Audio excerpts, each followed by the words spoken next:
Hi అండి, అందరికీ happy Christmas అండి. మీరైతే పండుగ ఎలా సెలబ్రేట్ చేసుకుంటున్నారు? మేమైతే ఇలా సెలబ్రేట్ చేసుకుంటున్నాం. అన్నీ ప్రిపేర్ అయిపోయినాయి. మార్నింగ్ చికెన్ గారెలు. చికెన్లో ఆయిల్ ఎక్కువైంది కొంచెం, నేను పైది వేసుకున్నాను, అందుకే ఆయిల్ వచ్చింది చికెన్లోకి మార్నింగ్. ఇప్పుడు ఆఫ్టర్నూన్ అయితే చక్కగా మటను, చికెను, పలావ్, ఉల్లిపాయలు, నిమ్మకాయతో కుమ్మేద్దాం. ఇప్పుడు రైస్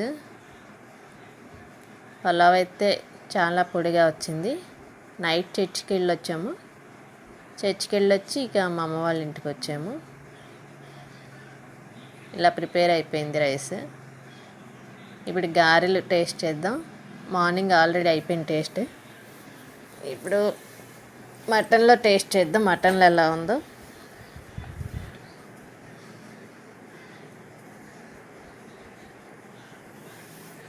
మీరైతే ఎలా సెలబ్రేట్ చేసుకుంటున్నారో కామెంట్ చేయండి.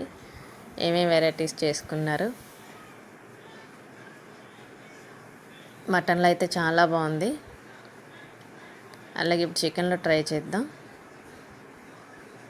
చికెన్లో కూడా చాలా బాగుంటుంది. మార్నింగ్ చేస్తాం కాబట్టి వేడివేడిగా.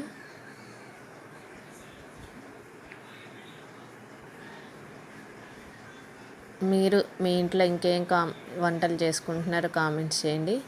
అలాగే అందరు లైక్ చేస్తున్నారు, చాలా థ్యాంక్ యూ సో మచ్. ఇప్పుడు టేస్ట్ చేద్దాం. మటను, మేక మాంసం అండి. రైస్ అయితే చక్కగా పొడి పొడిలాడుతూ వచ్చింది. ఇప్పుడు టేస్ట్ ఎలా ఉందో చేసి చెప్దాం.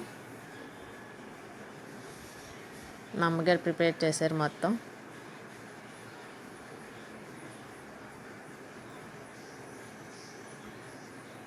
ఈ ప్లేట్ అంతా ఖాళీ చేసేయాలి. ఇప్పుడు లైటింగ్ డల్గానే ఉంది. ఇప్పుడు చికెన్ అయితే ట్రై చేసేద్దాం. చికెన్లో అయితే ఎలా ఉందో రైస్. అలాగే పెరుగు చట్నీ కూడా ఉంది, అది లాస్ట్లో. రైస్ అయితే చక్కగా బాగుంది. చికెన్లో మటన్ కూడా చాలా బాగున్నాయి. ఇలాగే లైక్ చేస్తూ ఉండండి. థ్యాంక్ యూ సో మచ్ అందరికీ. అలాగే మీరు మీ ఇంట్లో ఏమేమి పిండి వంటలు వెరైటీస్ చేశారో కామెంట్స్ చేయండి అందరూ, ప్రతి ఒక్కరు.